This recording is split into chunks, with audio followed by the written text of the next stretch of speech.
Good morning, everyone, and welcome to Shortcuts for Your Soul. Today, I have with me the Divine Collective, and we're going to be covering the subject of living light. Living light, and what the advantage is for us as a species to begin to understand the concept that light is living, and that we as individuals that are aware of this fact, aware of energy, aware of consciousness, that we can actually utilize living light to alter time, space, and matter with intention, with emotion, with um, playfulness and joy. And it's going to be very exciting. Just going to wait for a few people to come in here.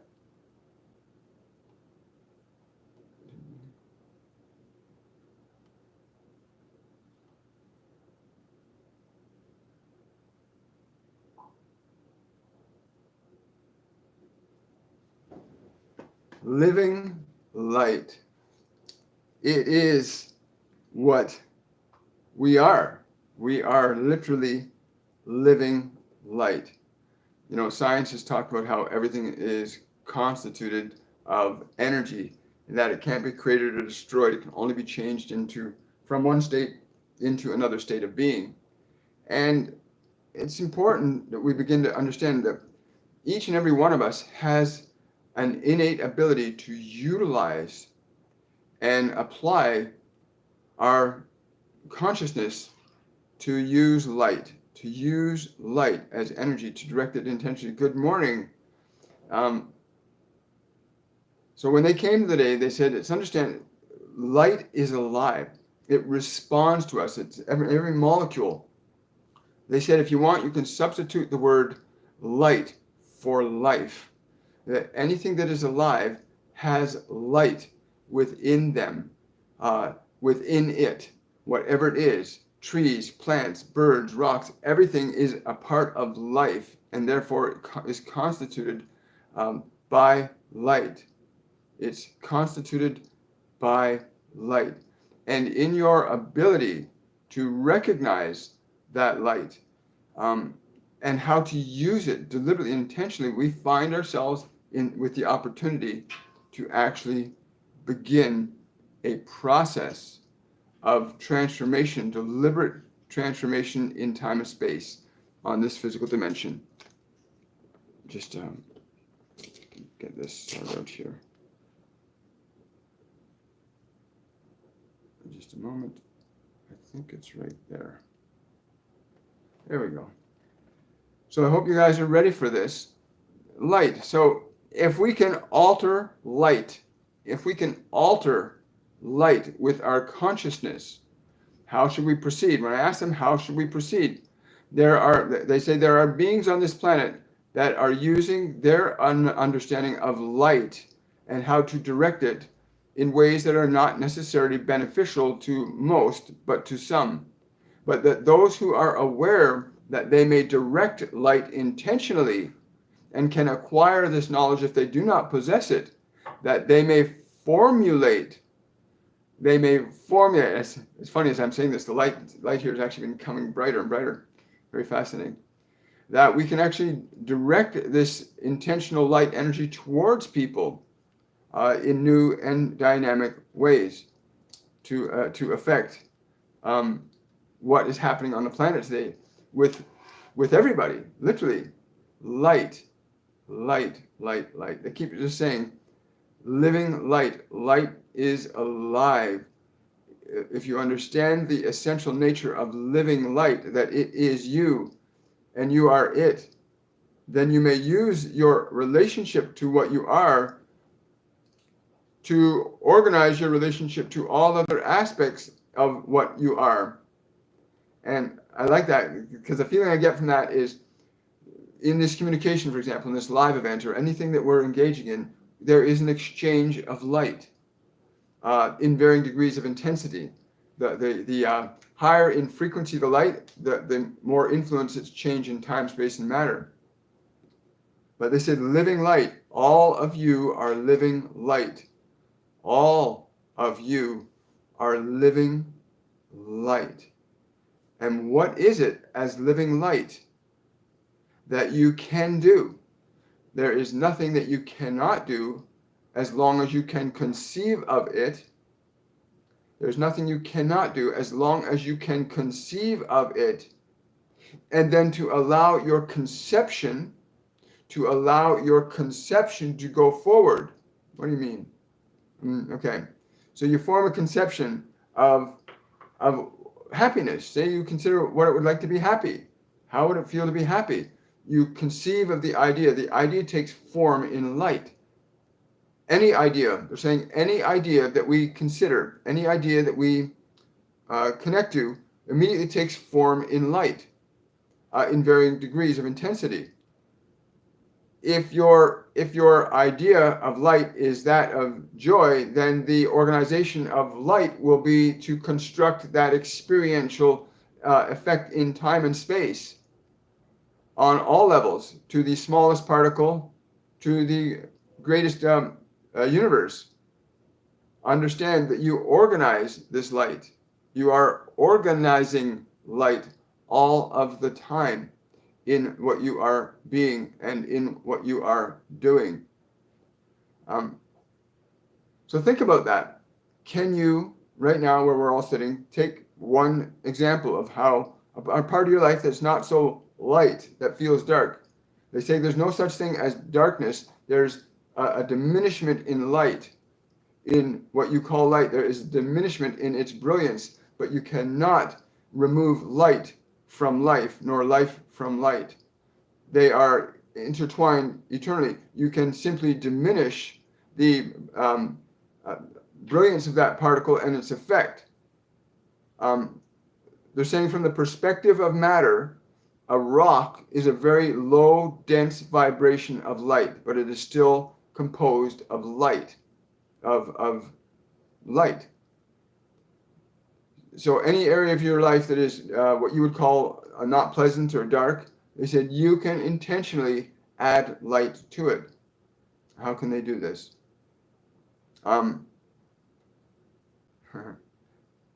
saying the simplest way is to simply hold in your mind a great white light and allow that light of great brightness to go forth onto the thing or the event or the circumstance or the people that you wish to influence to a higher light. The intense brightness of your light will determine the transformation from a different frequency of light level to a higher level. I'm understanding this to mean basically if I visualize a bright, brilliant white light, like really bright, and I direct it towards, say, the medical profession, and I see medical doctors, the big pharmaceutical companies, and direct pure light at their system, that will change it. They're saying, yes, that will change it. But it's important you maintain the light. You cannot just turn the light on for a second and expect it to stay on itself. It is important that you get into a cycle of building this up. They're showing me a picture of I don't know if you've ever seen those crank radios where you can crank this radio up and it makes the dynamo charge up a battery that you can then have a radio just by charging this dynamo. They're saying it's kind of like that. You hold the light in place. You're literally, the longer you keep it in place, you're charging a dynamo. And you will have to repeat that cycle with consistency, they're saying, with consistency. Repeat the cycle of adding light to that area or region of your world or your life that you wish to bring more light to. The highest spectrum of light is complete freedom. The lowest spectrum of light is suffering in this physical world. And anyway, the other thing they said to me today too that's happening on the planet is there's an electrical field that's being distributed on the planet. There's a vibrational field. For those of you that are struggling with meditation right now, there's a vibrational energy on the planet that's trying to mute that frequency, that's trying to literally cut people off from being aware of that frequency. That what they told me, that you cannot be cut off from the frequency as long as you continue your focus upon it. be persistent. They're saying be persistent in your meditation, even if you feel you are getting no results, as long as you are keeping your mind and your body quiet and still, and look to light. Look to light. Look to light, like above your above the body. Look for light above your body. They're saying that will help punch through that frequency, that electrical frequency that's interfering with some brainwave activity. Don't mistake yourself as being the mind and body. You are the light within it. You are the light within it. And so it's important in your recognition of that you may also look to the light beyond it. And once you do, it's like turning a switch on. You literally reconnect your body and your mind back to source energy. I like that idea. So when they said that to me, it made perfect sense. So for those of you that are struggling with meditation, please take the time to envision light. Literally, when you got your mind and body as quiet as you can get them, put your attention on light, and they're literally motioning above, light above. Why above? To give you to give your mind and body the understanding that you are beyond them, that you can look beyond them. You're not limited to your mind and body and what is contained within it. It is important you train yourself to remember that you are beyond it, even though you are within it. So in your meditations, look up for the light for those of you that struggle to reap the results that you feel and believe you should be getting from meditation. Cool. I like that. I like that very much. I like that. I like that. Wow. Yes. Okay. So we're going to go into Q&A a little early today. So yeah, just pull this up.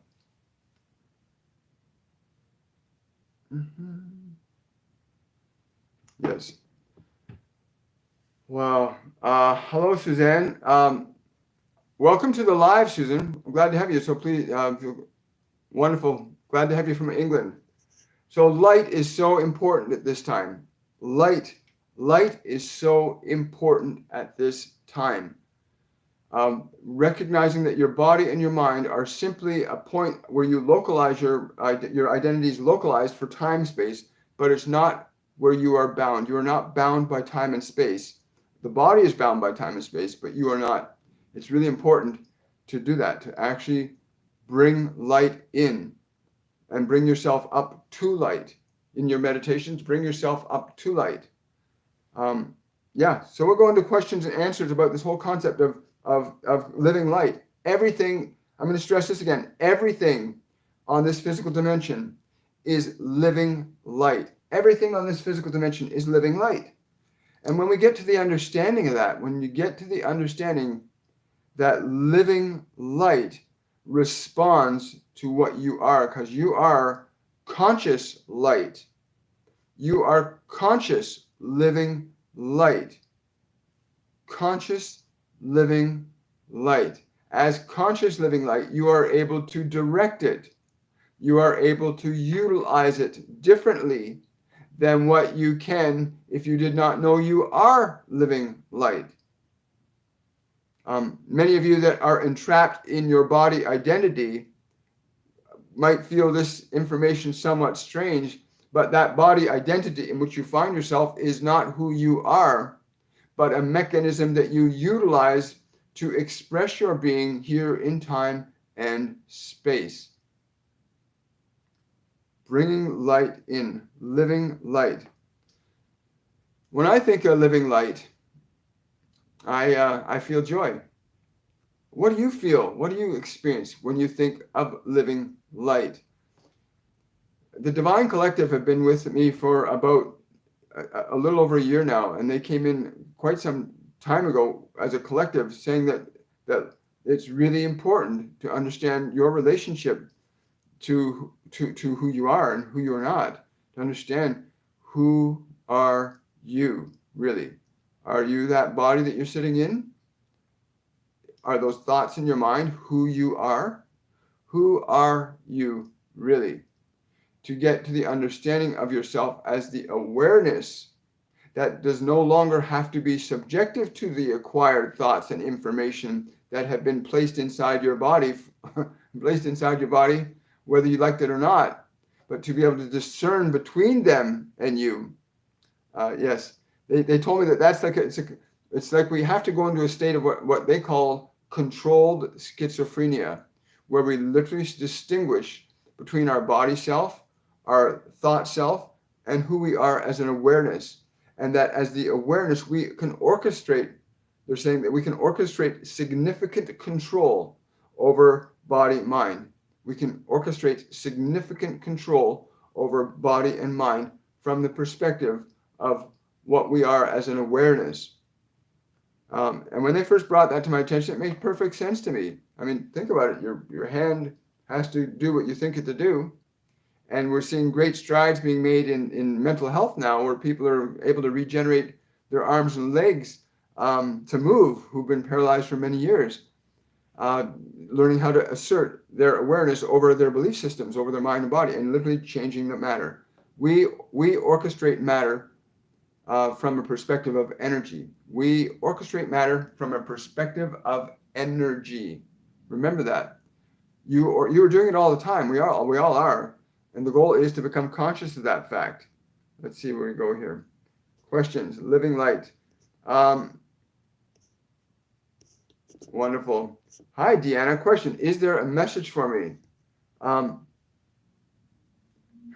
They're saying, Deanna, you are already enlivening yourself to the light. Reach into the light. Reach into the light. Become the greater self that is without boundary. Continue to articulate as you are, and do not let this be your master anymore. Do not let that body, do not let that mind be your master. It is your servant.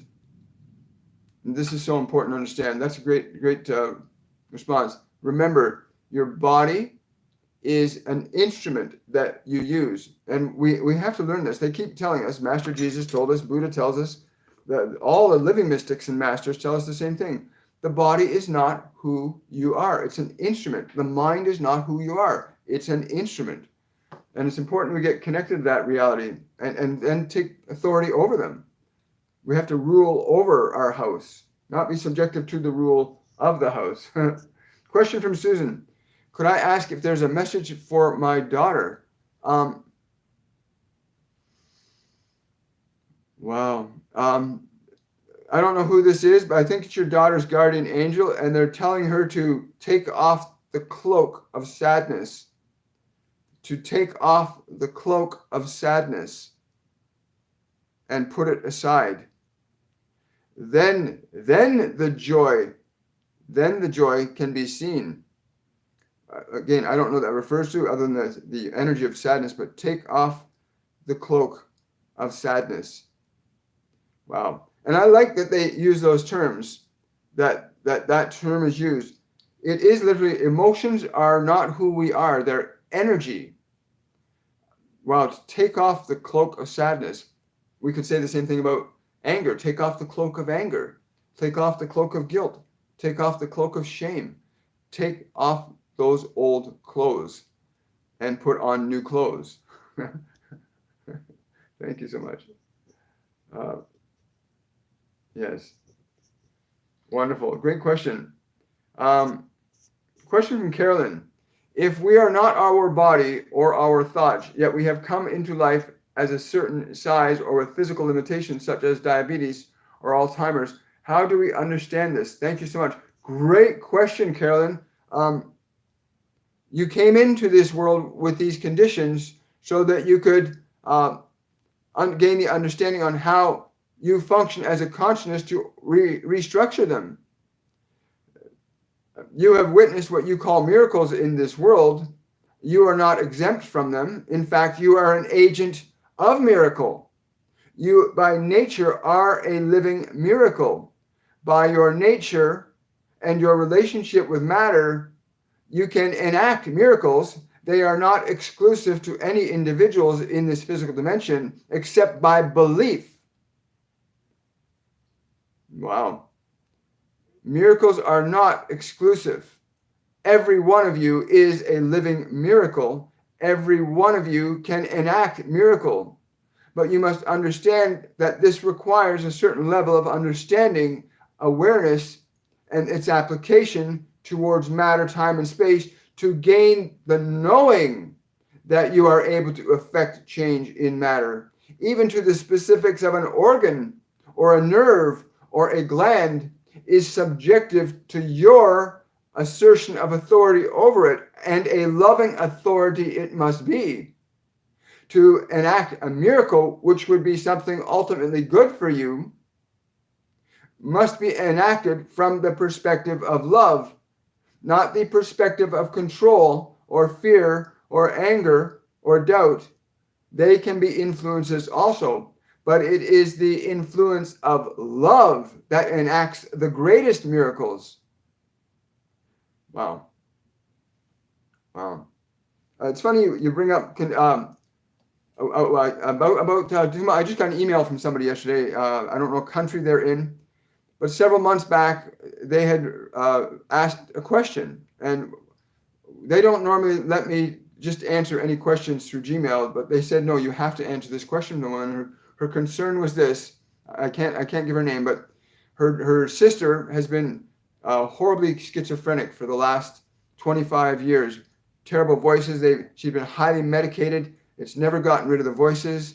And they told her to alter what she was eating, to go out and ground regularly, to get into meditation, to start to build a relationship with these voices that she thought were terrifying.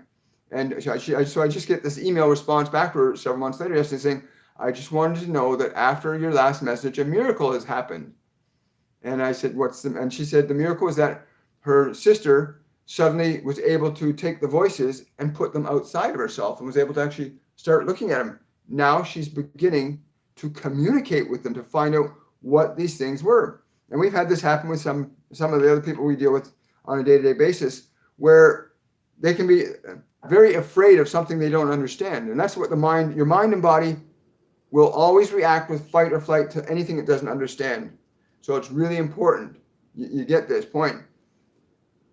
So if you suddenly perceive something that's outside your normal range of perception, like you pick up the energy of a divine being or one of your guides or angels, or God talks to you, a lot of people will react to that from fear. The body will react to what it does not understand from the perspective of fight or flight, and so will your mind.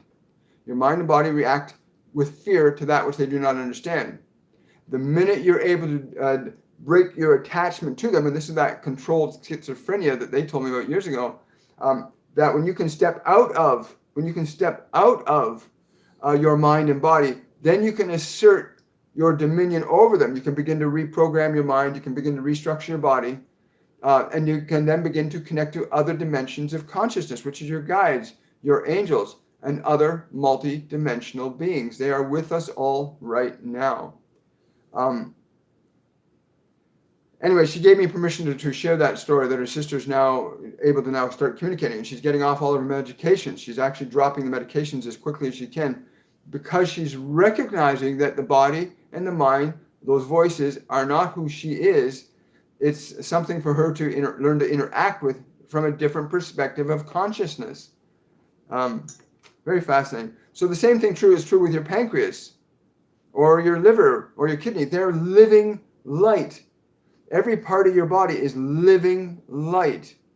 We call it flesh, but its fundamental core is light. And we can interact with it. Like I can interact with my hand to do this right now. You can do the same thing.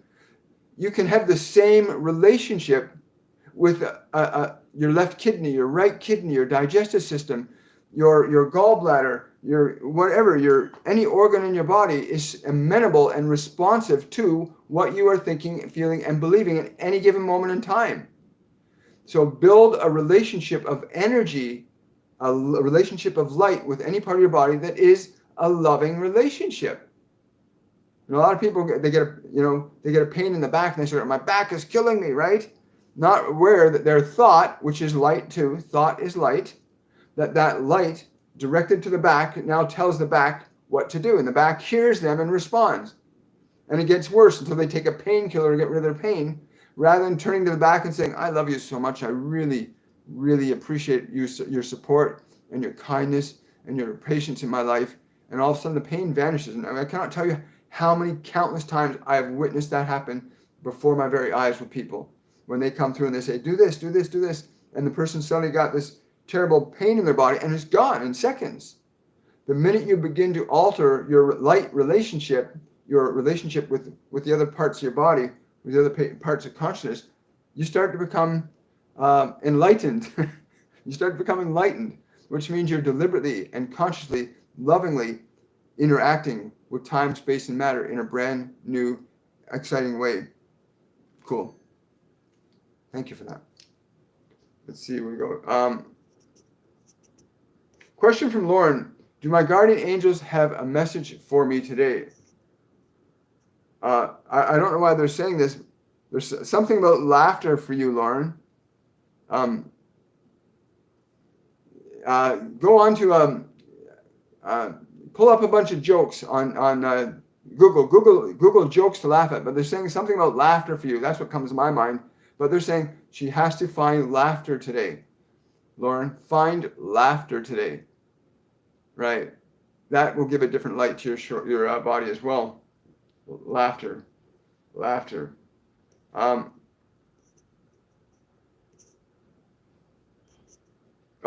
thank you, Carolyn. Yeah, it's pretty amazing to realize that we have a relationship with every molecule in our body if we become conscious of it. Most people are not conscious of that. We're not taught that you can actually move your awareness into your heart and have a relationship with your physical heart. Move your awareness into your stomach.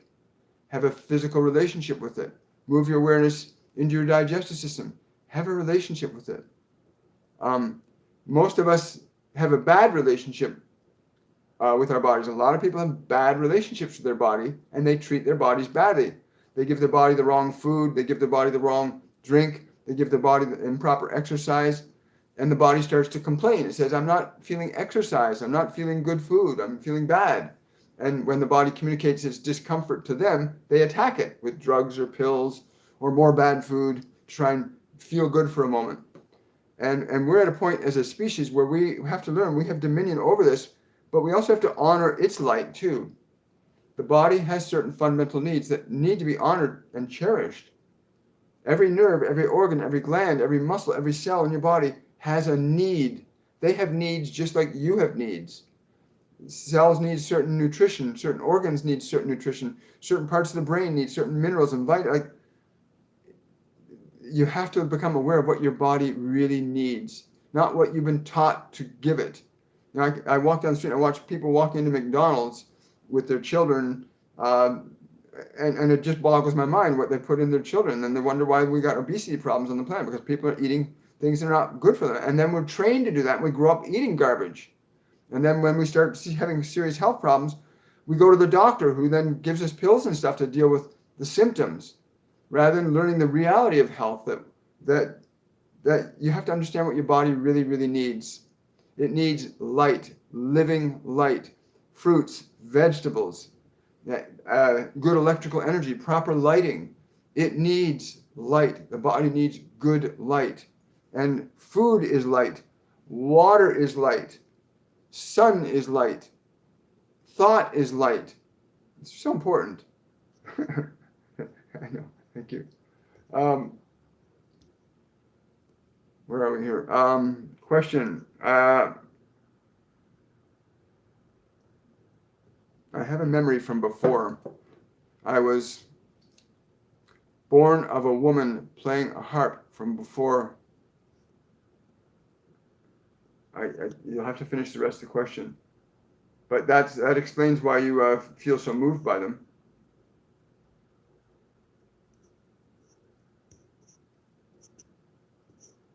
Wonderful. Thank you. Wow. Question from Danielle. will it facilitate me for my healing business to follow a course in aesthetics? I get a big yes for that.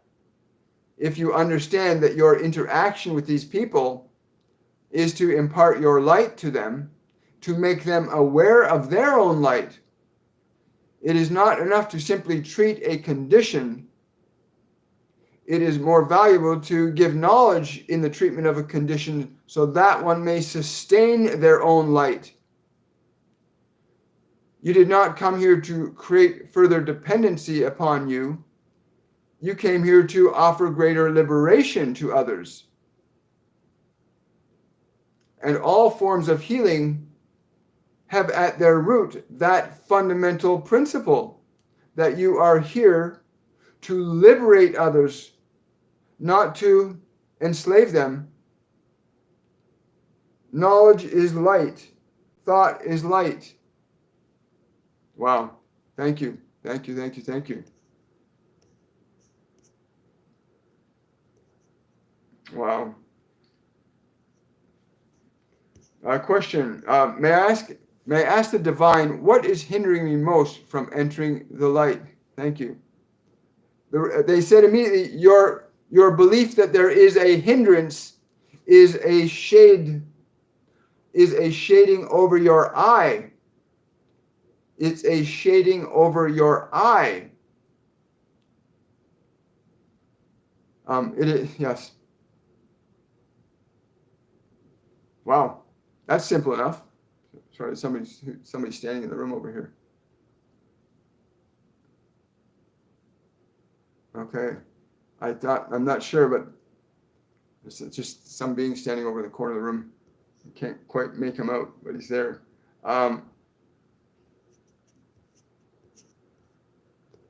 Question from Lauren. My son in military is not sleeping at night. Any guidance? Yes, he has to. Yes, I'll tell him. I'll say it from a 3-dimension. He needs to learn to quiet his subconscious mind. This is something, with military personnel coming back from war, what nobody's teaching people, and they should be teaching children, that your mind is not who you are. Your son needs to learn to quiet his mind before going to sleep, to literally quiet his mind, to train his subconscious mind to be still. Because what's happening is he's watching all the memories in his mind. He's watching all the memories from before in his mind, and they're keeping the sounds he remembers, the experiences that are running on autopilot in his subconscious field. So he really needs to get to a place in awareness where he can train that field to be still. Yes.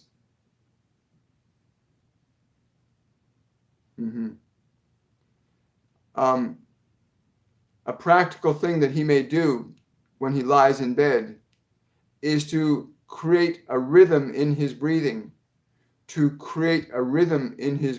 that is slow and steady, and to tell his mind to listen and feel the breath. To listen and feel the breath.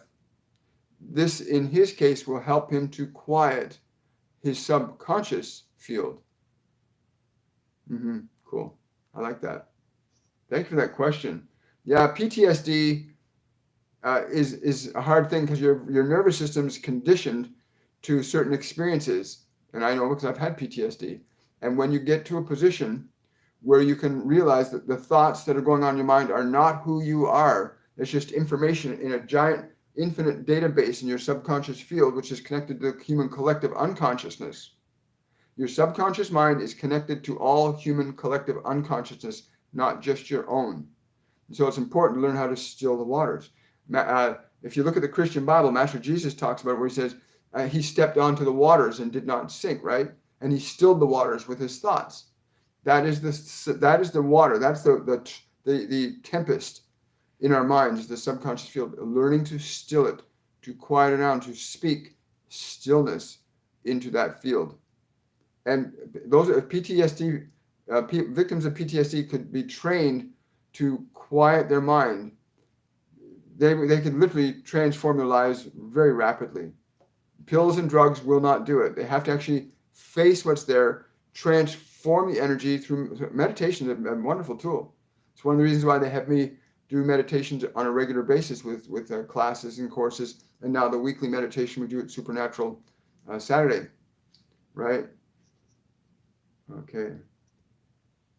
Where's my notes for that? Okay. Thank you very much. Question from Susan. My daughter has anorexia. Is it a sign that if she takes off her cloak, she is on the road to recovery? Is there anything else she could do or for you to do? Wow.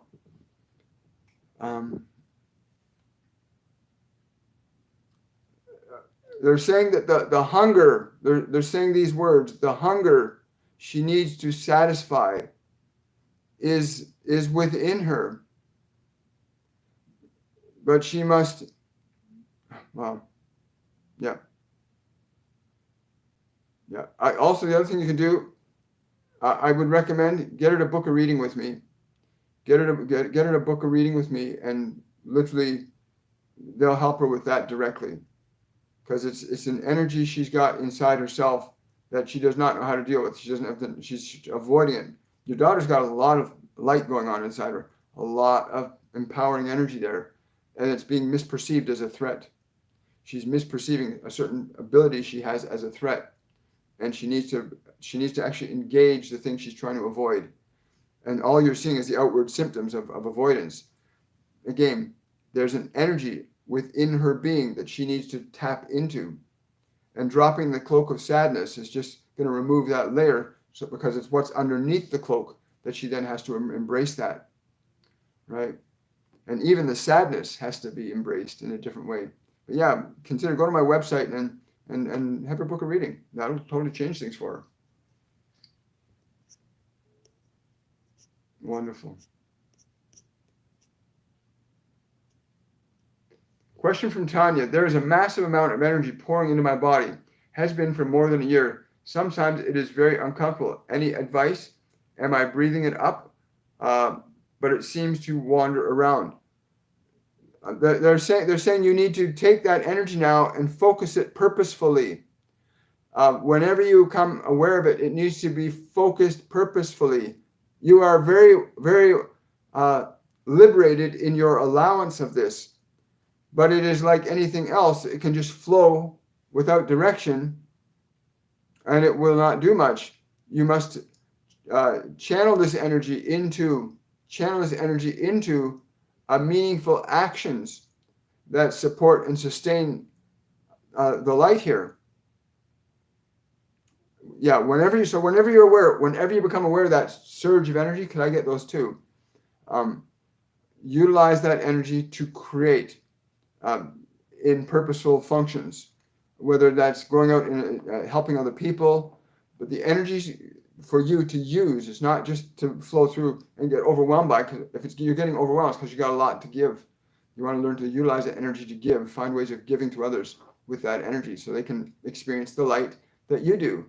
Because that's the reason it gets uncomfortable, is it gets so intense, but it's got nowhere to go. You're not putting it anywhere. It's like it's like a water balloon being filled with water. It's got nowhere to go. It's being contained. And you feel like you're going to burst, right? That's exactly the feeling. It feels like you're going to burst. So you want to find places in time and space where you can use that energy, put that light into the world. Living light, that's living light. We are living light. Remember that. Wonderful. Lydia, question. I appreciate any advice offered by my guides. Thank you, Lydia. I get this being Sandalphon coming forward, and is holding a book in his hand. She needs to read it. There's a book that you have that you need to read that has been sitting around. She needs to read this book. Again, I don't know what book that is, but Sandalphon is saying you need to read this book. Whatever that book is, you need to read that book, whatever the book is. You have it. It's around your home. You've had it for a while. So read it. Wonderful. Wonderful. Wonderful. Wonderful.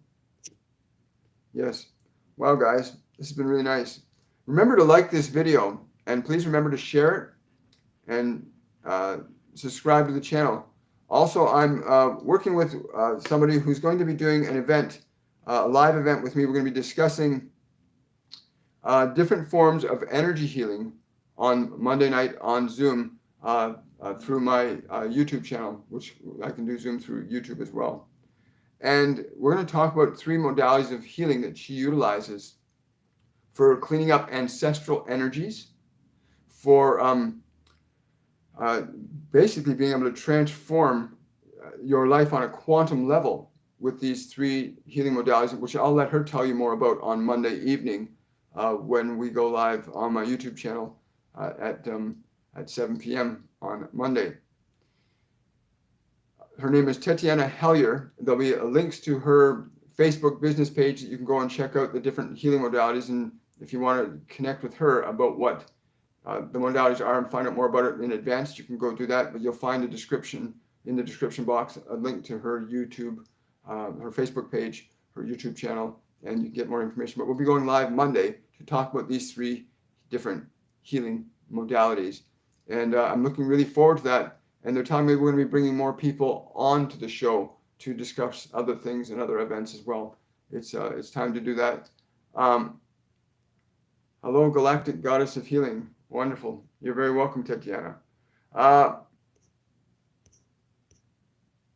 Yes, yes.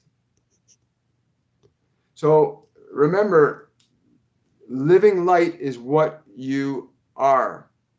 Living light is what you are. Every thought you think, every action you do is light that's living. Every organ, every nerve, every cell in your body is living light. And you have a relationship with it.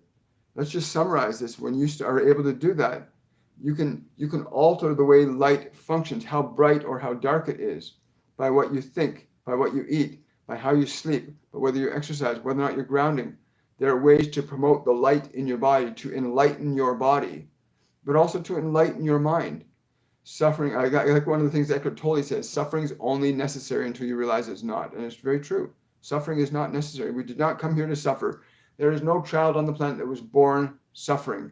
They may have been born into it, but none of us came born suffering.